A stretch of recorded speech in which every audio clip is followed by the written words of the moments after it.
Hello everyone, today I will show you how to schedule posts on Instagram. And here's how it is done. Open the Instagram app and go to your profile. Look for professional dashboard to make sure you have a professional account. If you don't, tap the three lines in the top right corner. Scroll down and tap on account type and tools. Choose switch to professional account, then pick either business or creator. It is free for everyone. Once you are set, tap the plus button in the center to create a new post. Select your photo, tap next a couple of times. Scroll down and tap more options. Turn on schedule this post. Choose the date and time, like tomorrow at 10 a.m. Then tap done. Go back and hit share. Your post will go live at the scheduled time. And that is everything you need to know about how to schedule posts on Instagram.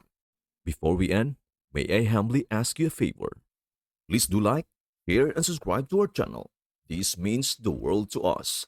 Thank you so much for watching. We hope to see you in our next video.